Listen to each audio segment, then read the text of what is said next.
The pharaoh's duty was to uphold order against chaos and provide for his people.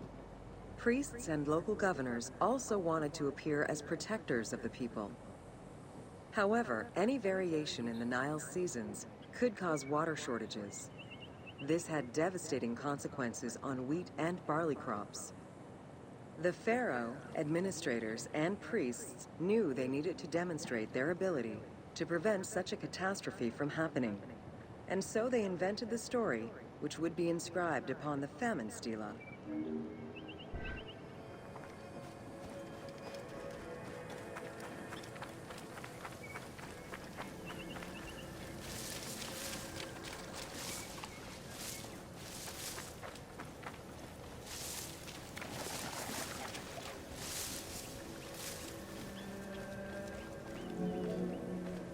The story begins with the pharaoh worried for his people. The Nile hasn't flooded in years, and his people are starving. Still of the In family. search of the origins of the flooding, Djoser seeks out Khnum, the protector god of the region and the source of the drought. Djoser gives the god offerings and orders his priests to restore the temple of Khnum. These offerings please the god, and the floods are restored. This story was intended to highlight the importance of the deity in everyone's daily lives, while also demonstrating the crucial role that the priests and the king played in feeding and protecting the people of Egypt. Alright, another tour completed. Characters, okay, Bayek in with Egyptian Narok. Ancient Egyptian cultivation. I think Aya should be here, considering that this pertains to food.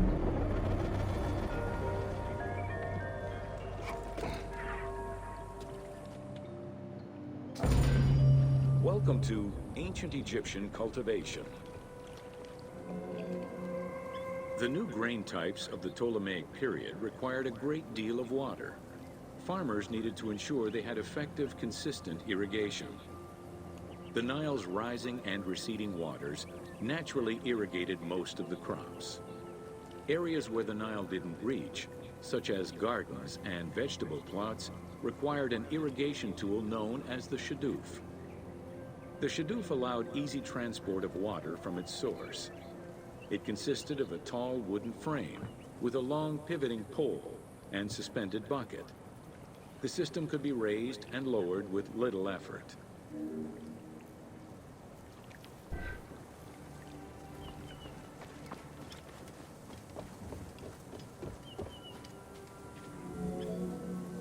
Later, a sakya, or water wheel, was invented. The sakya needed animals to turn the wheel, which rotated buckets through the water. It drew the water to an elevation of 3.5 meters and enabled a great deal of control over the irrigation process.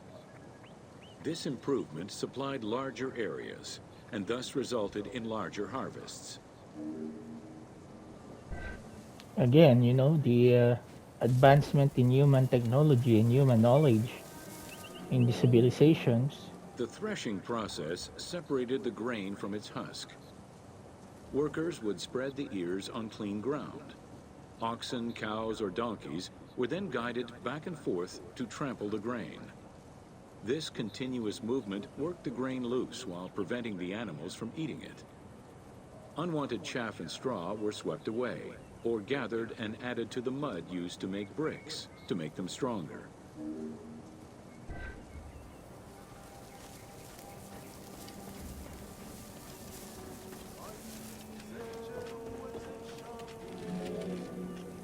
Winnowing was the stage where workers used wooden scoops to throw ears in the air.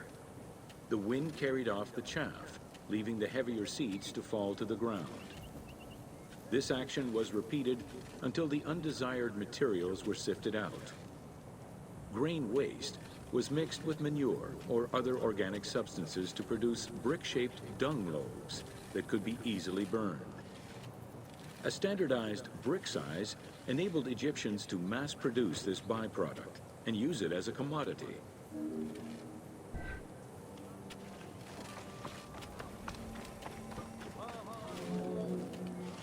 Transporting large amounts of grain required ships equipped to carry heavy loads.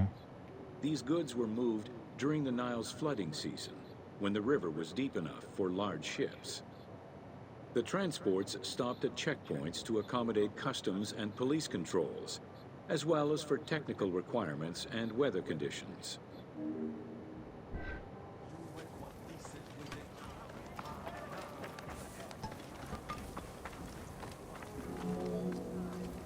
Having reached Alexandria's inner harbor, the wheat was unloaded under the supervision of a civil servant in charge of wheat management. Portions were distributed to Alexandria's city market, and the remaining stockpile was either exported or stored in warehouses. Just wow, folks. Ubisoft really did a good job with the geography and the design of this place, and with the travel and tours DLC, they, and with the help of, as they said, historical sites and historical documentary groups, they were able to do this. Grain storage facilities were located across all of Egypt. Temples and institutions had large silos, while individual houses had storage sheds. In some houses, arched cellars were built into the foundations. These watertight chambers were accessible from the ground floor through a trapdoor. Royal granaries acted as the storehouse and distribution centers, and managed state payments to civil servants, soldiers, and the police. Though plastered on the inside, silos weren't completely sealed, and so remained susceptible to mice infestations.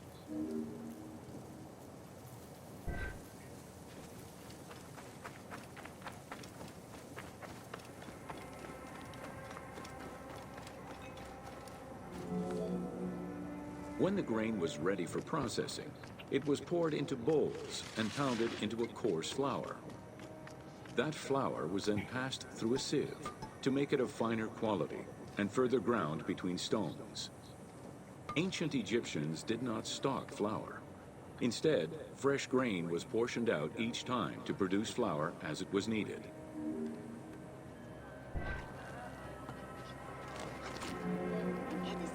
The sieves used by ancient Egyptians were unable to filter out sand and stones. Grit often passed into the flour, causing long-term tooth abrasions among all classes of Egyptians.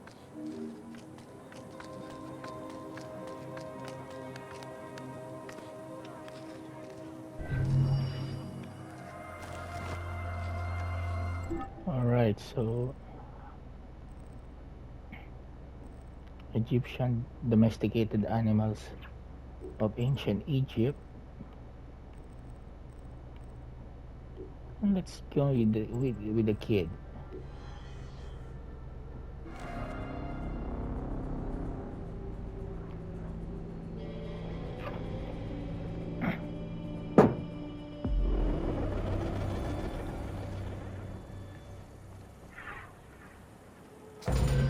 Welcome to Domesticated Animals of Ancient Egypt. A donkey? Agriculture and domesticated livestock were introduced 6,000 years ago. Archaeologists have found traces of cattle, donkeys, pigs, and dogs. Dromedary are thought to have been introduced during the Persian invasion.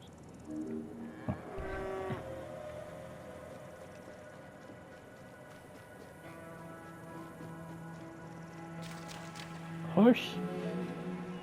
Pets were deeply cherished in ancient Egypt. Many illustrations of children often include a pet in the depiction.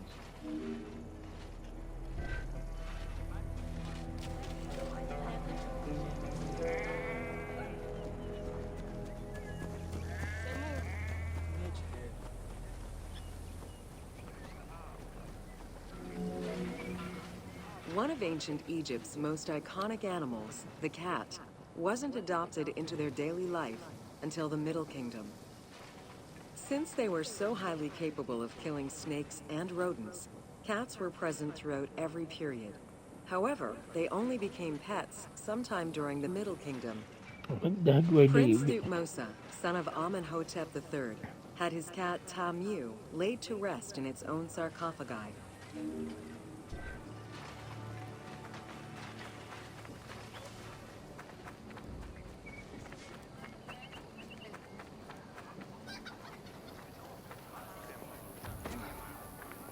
What about chickens? The earliest reference to dogs Dogs. dates back to 5000 BCE. They were popular pets as they helped hunters and protected herds. They were closely linked to Anubis, the jackal-headed god. Baboons, monkeys, and even falcons were tamed as pets. Each was mummified and buried with as much ceremony as any family member.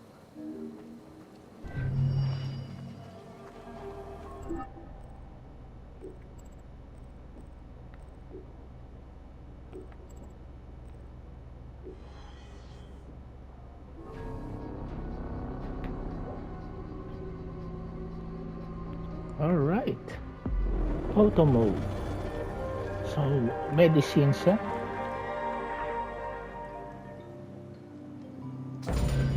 Welcome to Ancient Egyptian Medicine. Evidence of advanced medical procedures have been found on mummies, and ancient Egyptians left detailed medical writings from diagnosis to follow-up treatment. One of the oldest known surgical studies is the Edwin Smith Papyrus. It's one of the first documents in history that notes an association between the integrity of the brain and cognitive functions, including cases of ocular complications and paralysis following head trauma. Vinegar-treated marble stone from Memphis was used as an anesthetic.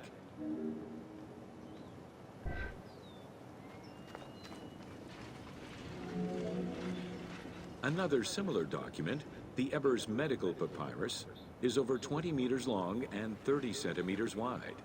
It details treatments of 48 surgical cases and contains 877 paragraphs describing various diseases.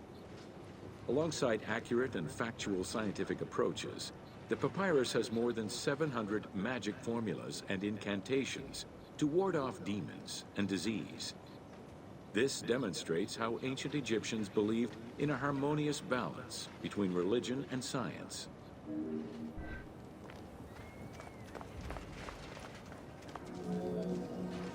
Remedies were considered as medicine and carried by doctors and priests.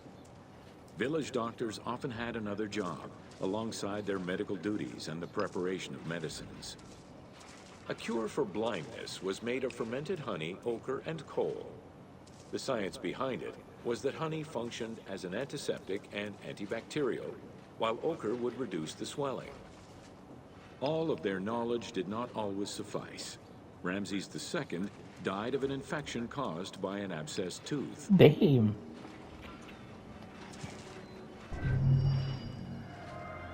Damn, you... That would have been just treated with amoxicillin right now, folks. So you can really, you know, we can really be considered as, you know, fortunate because of the medical and technological advances for health.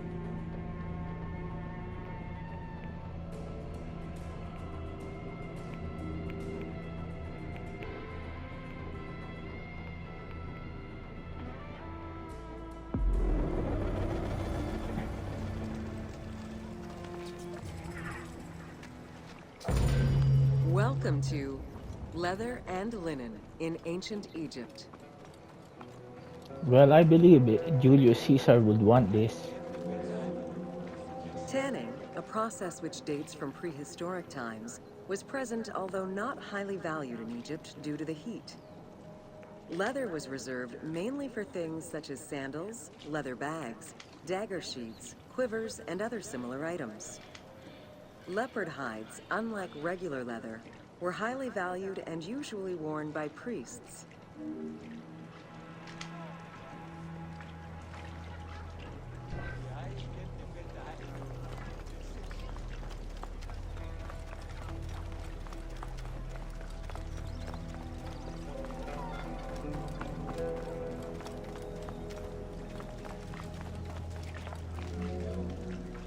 Valued for its coolness and freshness in hot weather, linen was the fiber most commonly used for fabrics and textiles.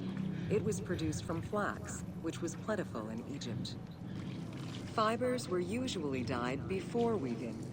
While color was used in the production of textiles, dyes weren't commonly used for clothing, and most Egyptians wore white. The color represented spiritual purity, a goal to reach for every day of one's mortal life.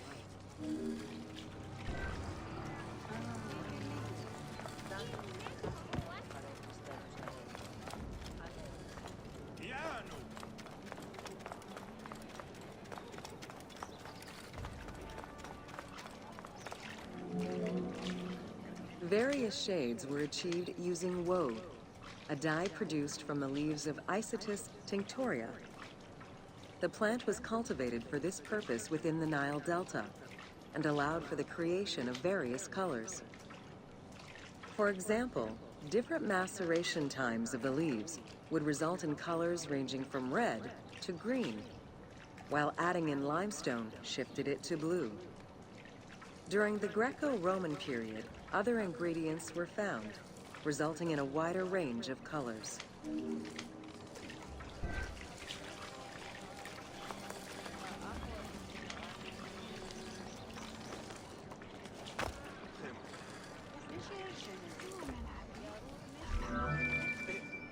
This area's style is strongly influenced by the dye baths and tanneries of modern-day Fes in Morocco. This helped Ubisoft envision what such locations might have been like in ancient Egypt. While this tannery is within the city walls, back then they were often found outside the city boundaries. The tanner's trade was considered off-putting by the Greeks, as all these operations resulted in noxious smells.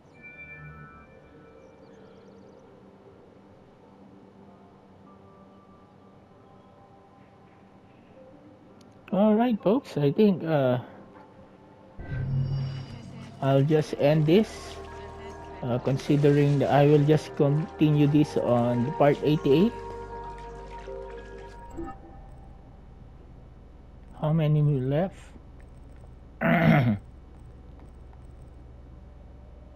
So 7 left, and we'll get the trophy for getting that.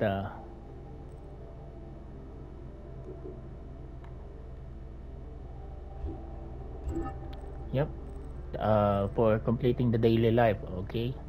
So folks, hope you continue to watch my channel, and there will be some contents for Assassin's Creed Origins, maybe 20 to 30 more videos of this, considering that there are still the DLCs. Okay, folks, again, thank you everyone. God bless you all, and stay safe out there, folks.